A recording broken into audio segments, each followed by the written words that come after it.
Hello, friends. The last time we read, Dallas and Florida were still thinking about leaving Sari and Tillers and taking off on that night train. And so one night they decided they were going. They left some money they thought to pay for the stuff that they were taking.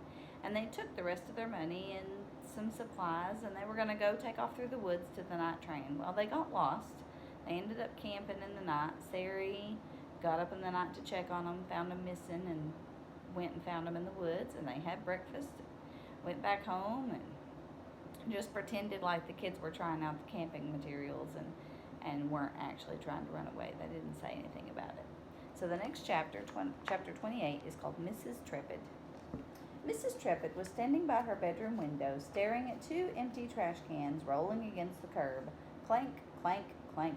She wished somebody would pick up those cans and stop that annoying noise. Clank, clank, clank. A young woman walked past, her arms swinging loosely, oblivious to the clanking trash cans. Look at her, Mrs. Trepid thought, walking along without a care in the world. She wanted to throw something at that woman, to jolt her out of her little dream world. Mrs. Trepid's gaze shifted to the porch below. It was on that same porch that the twins had first appeared in a box. She had even seen the woman who left them.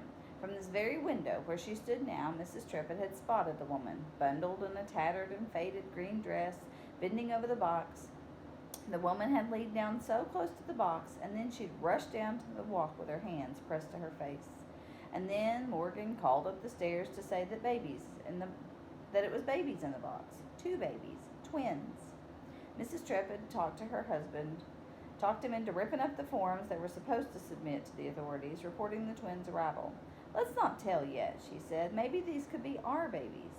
The more she thought about that, the more she feared that woman in the tattered green dress, and feared that she would return and claim them.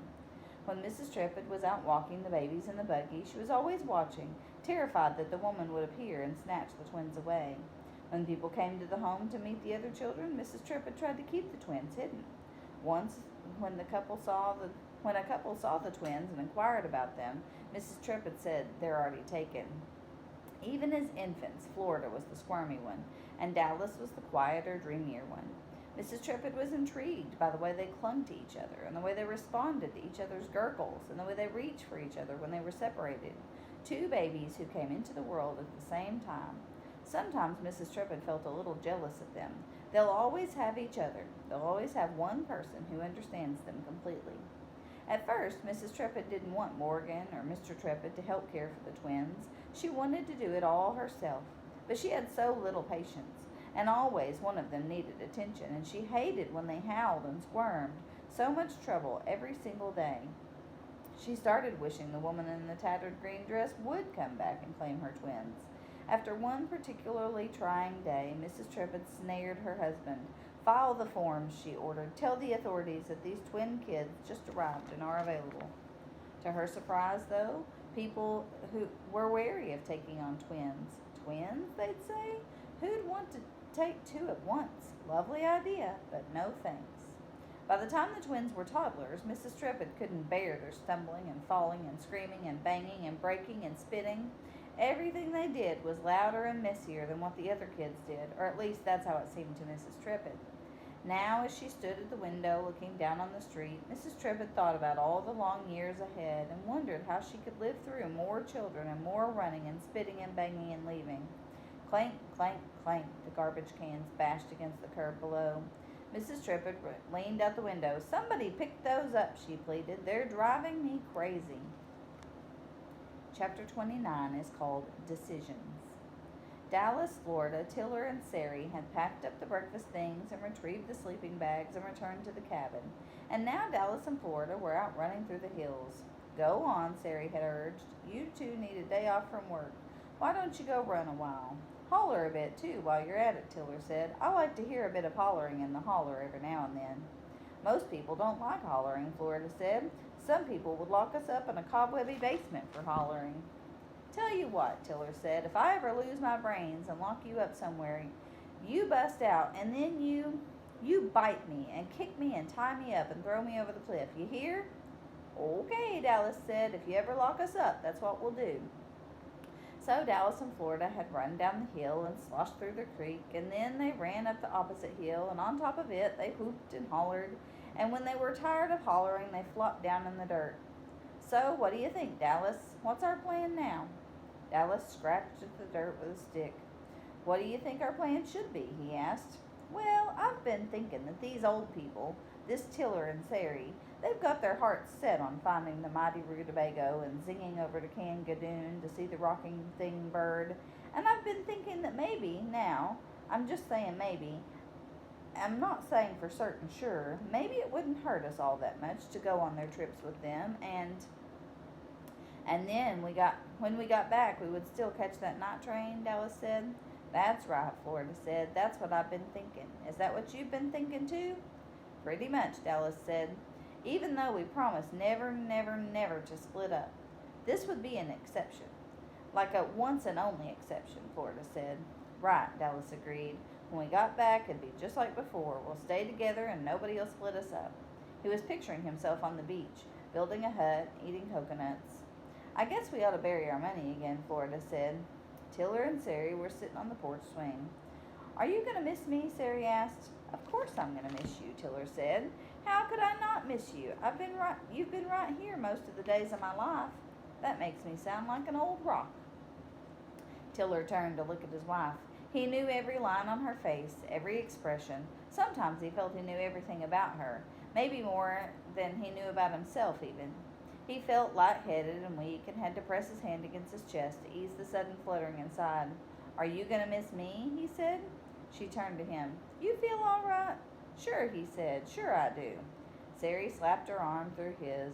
She wondered what it would be like to be among complete strangers, with people who didn't know everything about her and who didn't expect her to be a certain way.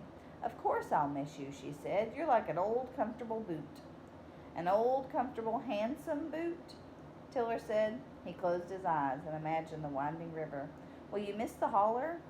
Sari looked out across the hillside, down toward the creek. If you'd asked me that last month, I'd have said no. But lately, the Holler seems like the enchanting place it used to be. Strange, isn't it? Tiller had felt the same way, but he was surprised to hear Sari say it. So, you are coming back then? You're not going to decide to stay on that island out in the ocean with your what's-it bird? You old boot, she said. Of course I'm coming back, and you are too. Maybe, he said, or maybe I'll like being on the river so much that I'll just go on and on and on. Cut that out. We could cancel our trips, you know, Tiller said. Nah, those kids are counting on these trips. It would be a shame to disappoint them. Chapter 30 is called Nightmares. That night, wind whipped through the Holler in relentless surges, howling through the trees and rattling window panes. Thunder boomed and lightning cracked, lightning lighting up the sky in sudden glaring washes. Dallas, Florida whispered, it sure is loud out there. It's just thunder, he said. Dallas, I had a terrible nightmare. I dreamed I was upside down in a boat under the water and I couldn't get out. Go back to sleep, he said. Don't think about it. He promptly rolled over and drifted back to sleep, returning to the clear creek he left when Florida had woken him. But now a huge wind was whipping the creek, and the waves were getting taller and taller, and one giant wave swept him backward over the bank, over a hill, into a jungle, and a wave kept pushing him farther and farther into a tangled mess of trees. Downstairs, Tiller was thrashing in his sleep. He was all alone in the middle of a river, and the boat was sinking, sinking, sinking. Sari sat up with a start. She heard the thunder boom and the wind rage around the house. Oh, whew, she thought, it was only a dream. She settled back against her pillow, trying to forget her dream, on which a red-tailed bird had turned into a dinosaur and was lunging towards her. Chapter 31 is called Medicine. At breakfast, Sari said, everybody's a little quiet this morning. Uh-huh, Tiller said. Florida swallowed a mouthful of waffle. That was a putrid storm last night, she said. I had some mighty awful nightmares. Why, me too, Sari said. I got attacked by a red-tailed dinosaur. You did, Florida said. I got trapped by a boat underwater. My boat sank, Tiller said, with me in it. I got pushed by a wave into a jungle with man-eating rats, Dallas said. Sari said. Looks like we need a little bad dream medicine. Medicine, Florida said. I don't want any stinking medicine. You might like this kind, Sari said, retrieving a tub of freshly made peach ice cream. Goes good with waffles, she said. Ice cream? Dallas said. For breakfast? It eases nightmares, Tiller explained. Works every time. After breakfast, when they were clearing fallen branches from the porch, Tiller said, I had a crazy notion just now. Nothing new about that, Sari said. Very funny, Tiller said. Do you want to hear my notion or not? You're going to tell us anyways, I bet, Sari said. You're awful feisty this morning, Tiller said. Go on, Sari said. Tell us your crazy notion. Nah, it's too stupid. Tell us, Florida said. Even if it is stupid, tell us. Okay, Tiller said. I had this crazy notion that maybe we all ought to have some rehearsals. What sort of rehearsals? Dallas asked. Like for a play? We don't know how to do plays and stuff. No, not like a play. You know how you kids went out and had a trial run with our equipment? Well, like that, only this time it'd be me and Florida trying out our boat, just a little close trip, a day or two or three, and Dallas and Sari could take a trial hike, since they're going to have to hike so much when they get to Kangadoon. They could hike out of the holler, camp somewhere, hike some more, try out the boots and the tents and the compasses and stuff. Crazy notion, huh? Everyone else was quiet. Dallas was remembering the huge wave and the rat-filled jungle. Florida was remembering about being caught under the boat, and Sari was recalling the red-tailed dinosaur. Maybe it's not so crazy, Florida said. Not so entirely crazy. Maybe not crazy at all, Dallas said. Sari leaned against Tiller. Maybe it's a tiny little genius idea. Genius, Tiller said. Me? Don't you go getting a big head, Sari said. I said maybe it was a tiny little genius idea. That's all I said. Chapter 32 is called Paddling and Hiking. The air was heavy and hot. The clear water of the hidden river was smooth and still. How long have we been slapping these paddles in the water? Florida asked. About 80 gazillion hours? 4 hours, Tiller said. You tired? You stop paddling when you're tired. I'll carry on back here. I've never paddled a boat before, Florida said. Is that right? Tiller said. I wouldn't have guessed that. Florida turned around to look at Tiller. His straw hat shaded his eyes and made a crisscross marks on the upper half of his face. I know you're not telling the truth, Florida said. I know you were getting a bit troubled when I was first starting off and I couldn't get the hang of this paddle thing and nearly tipped us over 100 times. It takes a little time to get the feel of a boat, Tiller said. I wasn't doing so hot myself when we first set off. He gazed at the banks and at the sky overhead. He'd wanted to turn back 100 times. What am I doing here? He kept asking himself. How come this is called Hidden River? Florida asked. 'Cause it's not on any map. At least not any map I've ever seen, Tiller said. How'd you know it was here then? My father and I found it. I've been down here many times. I know right where it goes, Tiller said. Then how come it's not on a map? Tiller shrugged. Not everything is on maps. Well, if this river that is here is not on a map, how do you know that rivers that are on maps are really there? Well, we don't know. Not exactly. I guess we'll have to find out, Tiller said.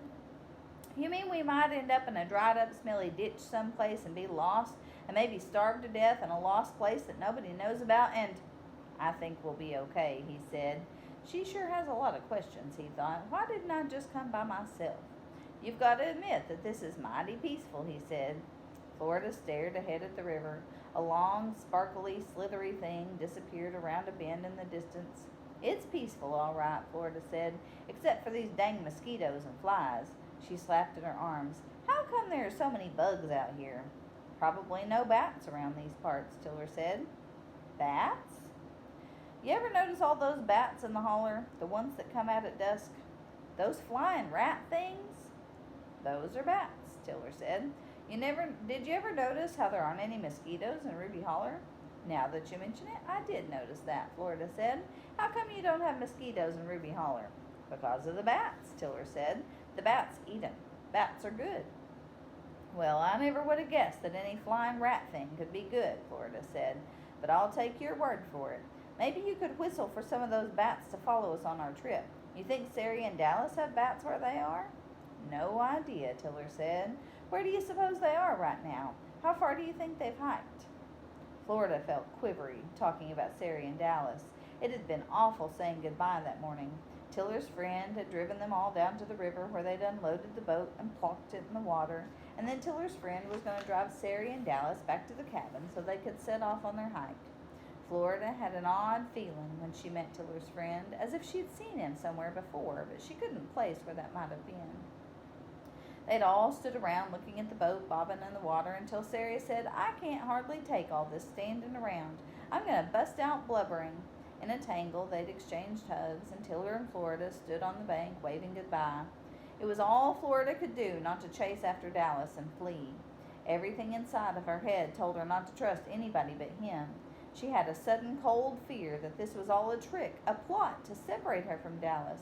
She was mad at herself for letting Tiller and Sari soften them up with their good food and gentle ways.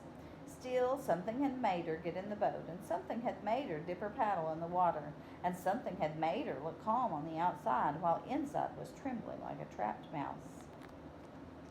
It had taken 2 hours for Dallas and Sari to hike beyond the limits of the holler, and now they stood on top of a ridge looking back at the way they'd come.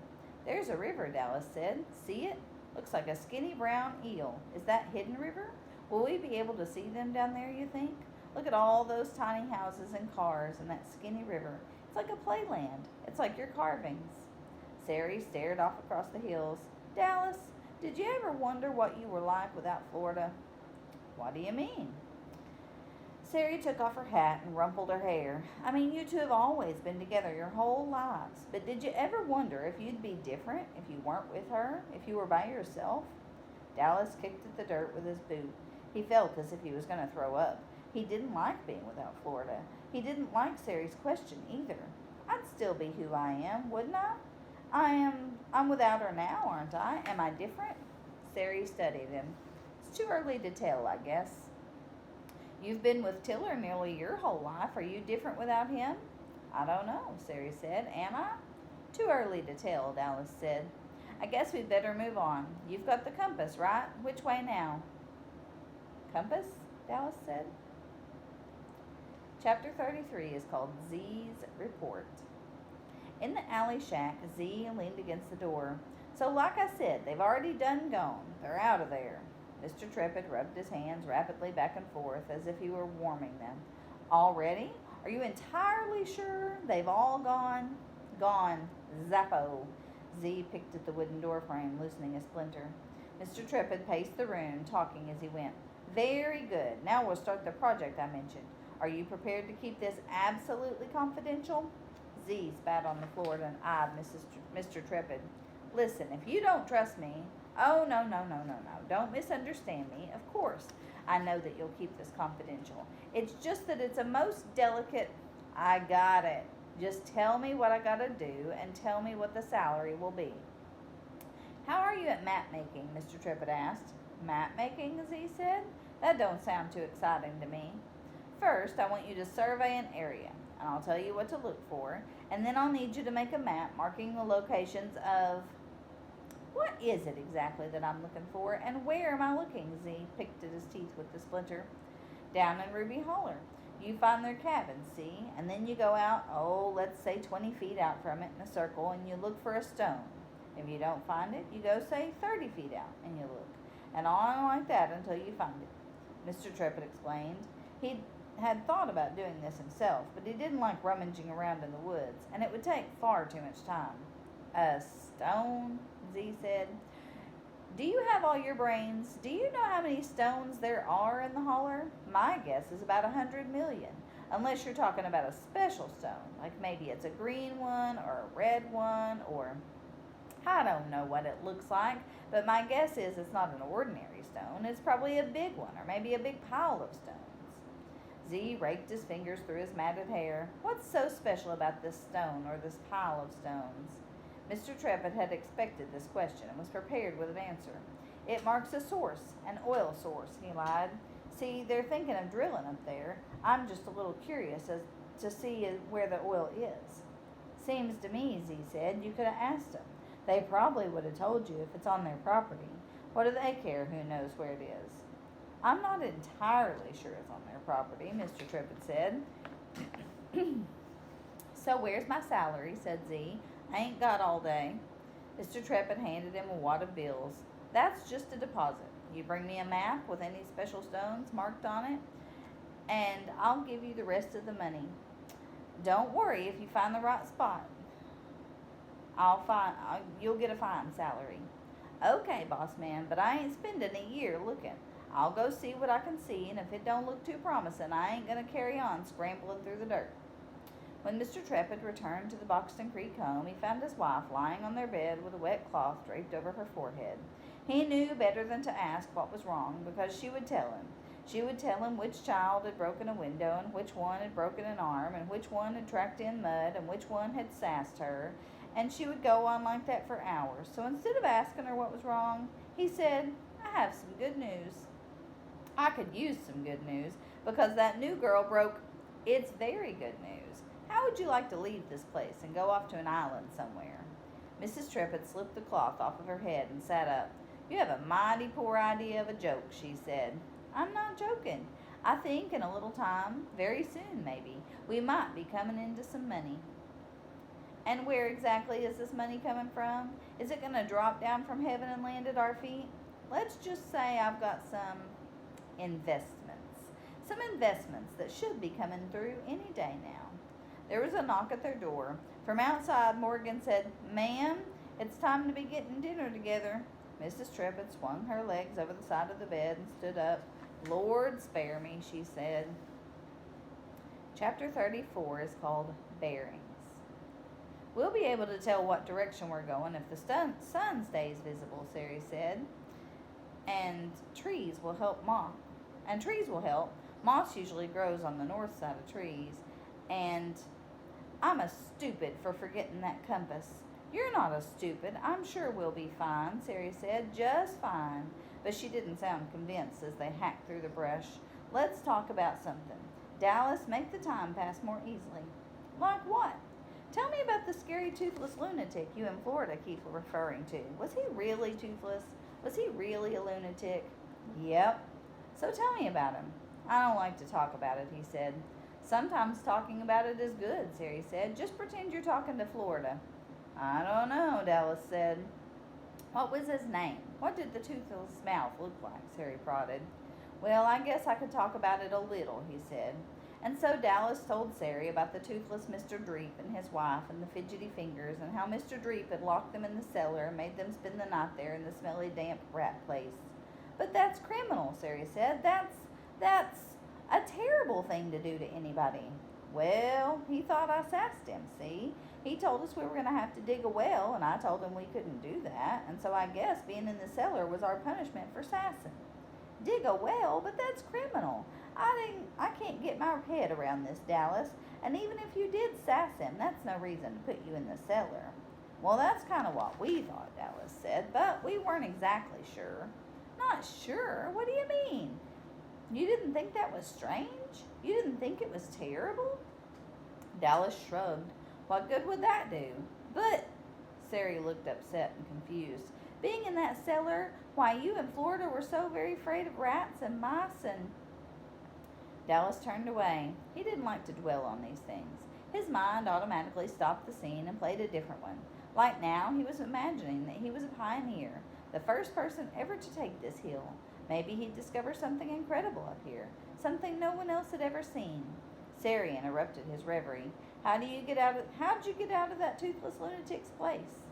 In the morning, Mr. Creepdreep let us out and told us to follow him outside. We were so glad to be out of that rat hole and breathing some real air that we followed him. And then he handed us a couple of shovels and told us to start digging. We didn't want to, but he said we wouldn't get breakfast until we made some progress on the well. So we started digging. Dallas, you were digging a well? I pretended I was digging for gold. You never know, right? And Florida pretended she was digging Creepdreep's grave, so it didn't seem so bad, the digging. We dug for about 3 hours, and then we saw Creepdreep walking away from the house like he was going out to the barn, so we watched until he was out of sight, and then we ran like nothing you've ever seen in your life. We ran and ran and ran and hid in some trees. And then we heard him calling us, and he sounded really mad. So we stayed dead still. Dallas, I just can't hardly believe this, Sari said. It makes me feel mighty sick to my stomach. It's okay, Dallas said. Don't feel sick. We got away, didn't we? Hey, will you look at that? He reached a ridge and clearing in the trees. Look at all those bumpy lumps of dirt, like giant ant hills. Not as pretty as the holler, is it? Sari dabbed at her forehead. Sure is hot. You thirsty? You got the canteen? Canteen, Dallas said. That's the end of that chapter. We're going to stop right there for today, and we'll pick up next time on chapter 35.